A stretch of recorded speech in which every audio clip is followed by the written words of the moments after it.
Is there a master? Well, I think the question, is there anyone? See, is anyone? Yeah. If there's a one, then that's where the master is, in the one. See? The one has to be the master has to be the one. Yeah. That means each of us needs to be master of our fate, see? Master of our karma, round. See? Ultimately responsible for our life. See? So you're held as master even if you want to say, I'm a slave, I've been a slave. And, I couldn't do better because of her, because of him, because of this, because of that. There's no value or merit to copying that kind of a plea. See? No.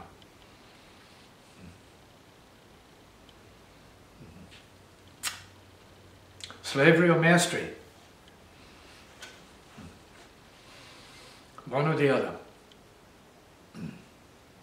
So we need to learn the ways of mastery because we've already been mastered by slavery. Okay.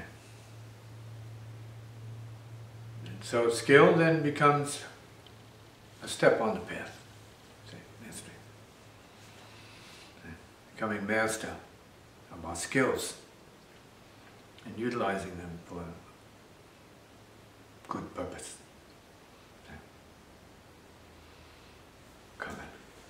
There are many people who don't consider themselves to be masters, but recognize you to be one. Would you comment on that? That's relative. Yeah. I'm no one, in a sense. And that's a paradox and a problem for a lot of people to understand. See? And the more we look into ourselves, see, and we look at what the reality is, and we see there's no one there. See? And yet we are one. See? We are responsible for the self and the no one. It is, in truth. Self is a mock-up. The self is a process of mocking up, infinite imagery, mocking up, say, whatever needs to be acted out or dramatized. We are all actors, so we're not one self. We are many, many selves, which is very important. And we need to be master of the self. Not in terms of being a deceiver, but in terms of being beyond the self as a program. So that what's left after the self is nakedness. Beyond the self is a heart. Self-being, appearance, imagery, acting. Heart being, no acting. Being, pure being. Do you see those that come to see you as students as masters? In potential, everyone, same. Potential. Asking to learn more about mastery. In the form of self-realization. Self-transcending realization. Common sense. Getting back to primordial, radical, native awareness. Breathing properly, being consciousness itself, which everyone is, but not living as, but can live as, with guidance. It's been said that by association with a master, one's family will also benefit. Could you comment on that? If it does, it does. There's no comment to be made on it. Positive is positive. If you channel the positive from one place to another, you're channeling the positive from one place to another. If you take positive energy from here and you enjoy it, you cultivate it, you treasure it, see, you respect it, you appreciate it, see, you sustain it, you empower it, see, and then of course you bring that to whoever your peeps are. See, so it's part of a wave. The idea is to become part of the wave. A wave on the ocean of peace, see? And bliss, as it might be called, or goodness, whatever you want to call it. See? The creative way.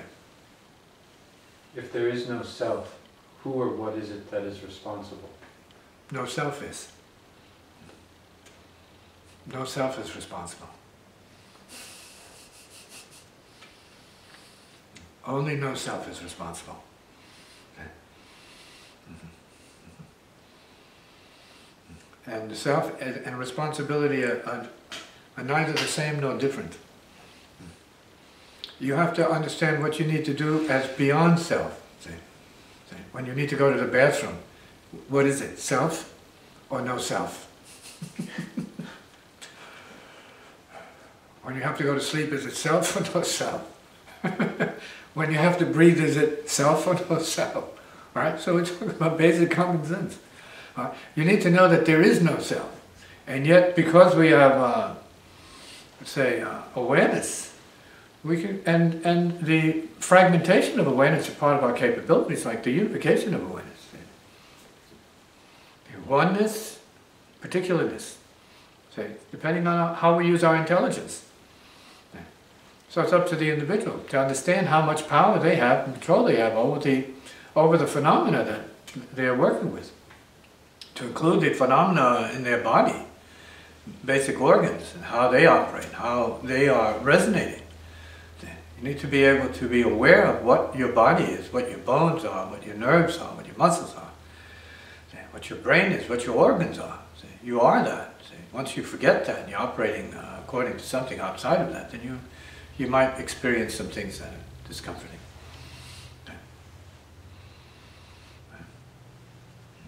And so mastery is this process. It's called that. That's what we're really talking about. Being whole. Being at peace. Being your body. Being the peace of the body. Being the light of the body. Being the awareness of the body. Being the heart of the body. Being the love of the body. Being the spirit of the body. And then from there, working, functioning. Is spreading, generating a positive energy it's a key component of mastery? It happens by itself, so it's not like anybody generates anything. See? So you have people who are motivated to do things, and so they're in the effort level of what it is. See?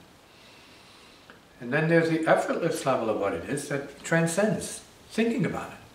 It just is what it is. The idea is to get to that place where it is what it is. And there's nothing else but what it is. Does one use effort to get to the effortless? You may have to use effort, and that's honorable. That may be the process. That's what growing up is about, and becoming is about. See? Learning how to be there. See, learning how to be here, learning how to be, period. This is another point that I make to musicians and others, intellectuals, you know. So when they say, well, how'd you do that musically?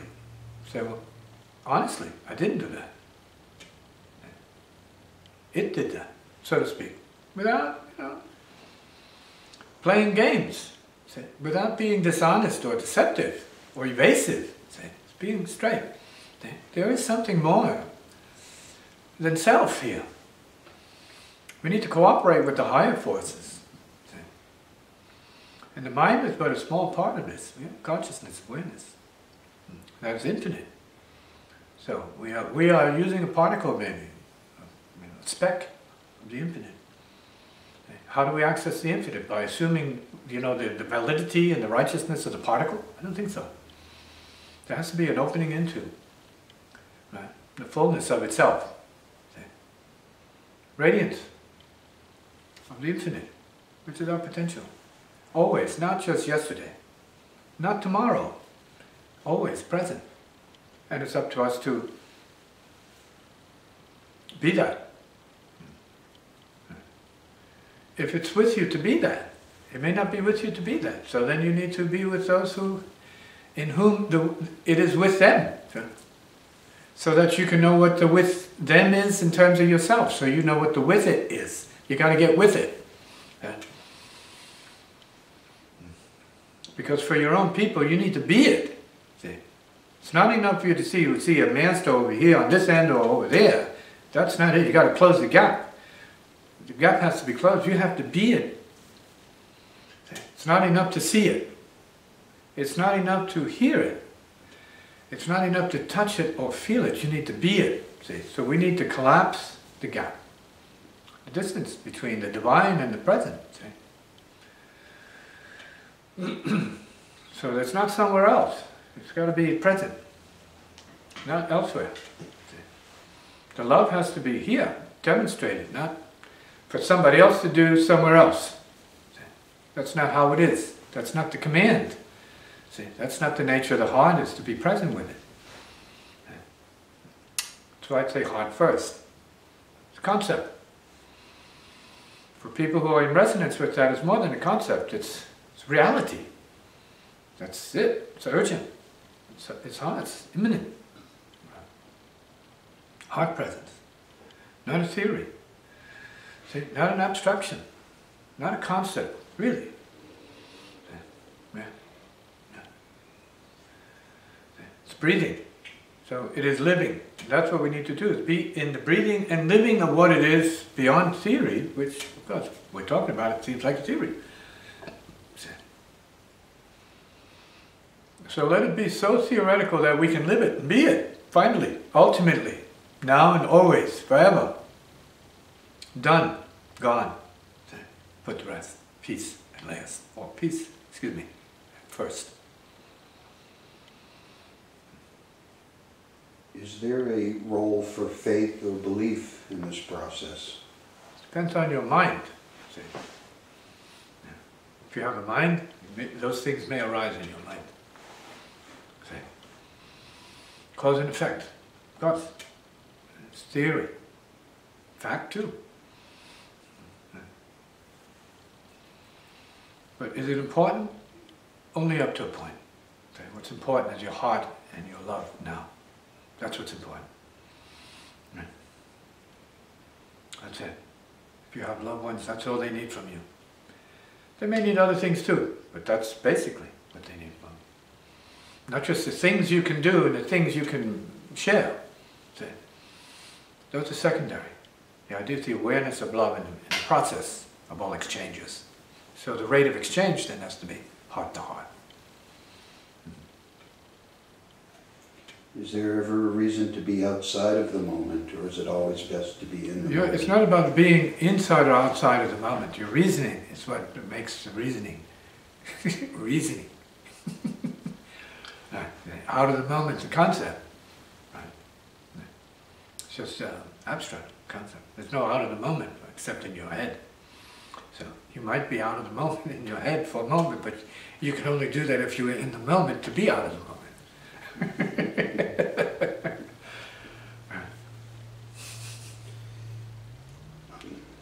That's for your head.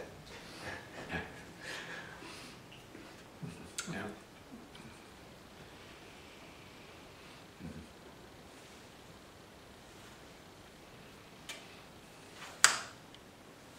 Does being here have to do with your karmas? Nobody's karma. Being here is one thing, karmas are another thing. Being here is beyond all karmas. See? That's why it's important to be here. See? But there's no karma in the here-ness of what it is. See? And again, it's theoretical, but for some peeps it's, meditatively correct. See? Realizationally fact. And again, for most people who hear it, say it's theory. Just talk. So be it. For realizers, they can talk to. But they're in the realization of the heart pulse and the heart breath, see, all at once, same time. And feeling the peace of what that is, because it's given that way. That's your gift. People, hear it, that's the gift. Feeling of the peace in this moment is the gift, the great gift of life, see. And that's what you're obligated to share. That gift. And stay as close to that gift as you possibly can, because then karma comes in there. Conditions to the contrary.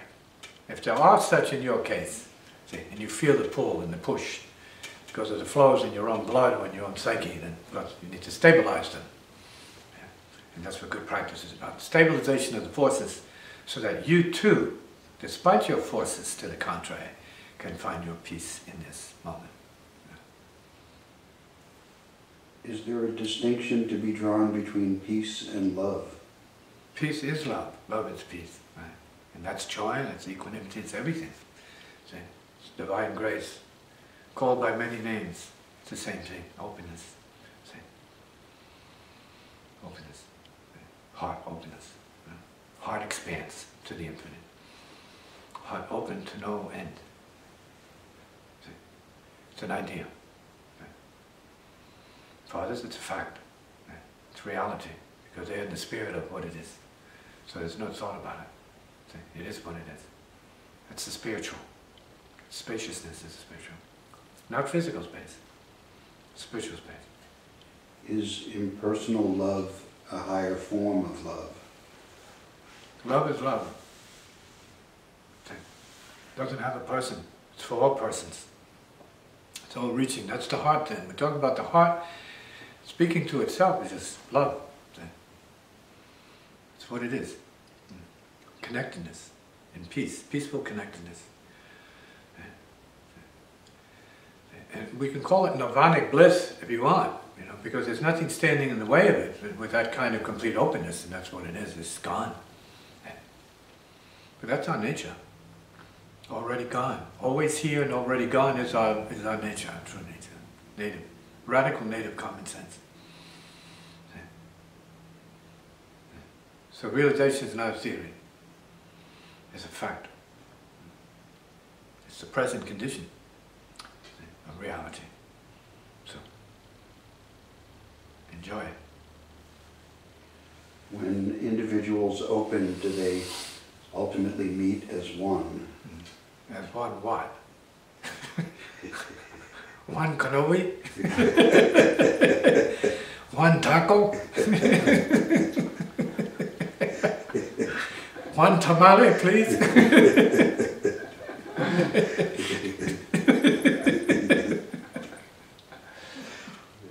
You asked for it. I got it. Next question.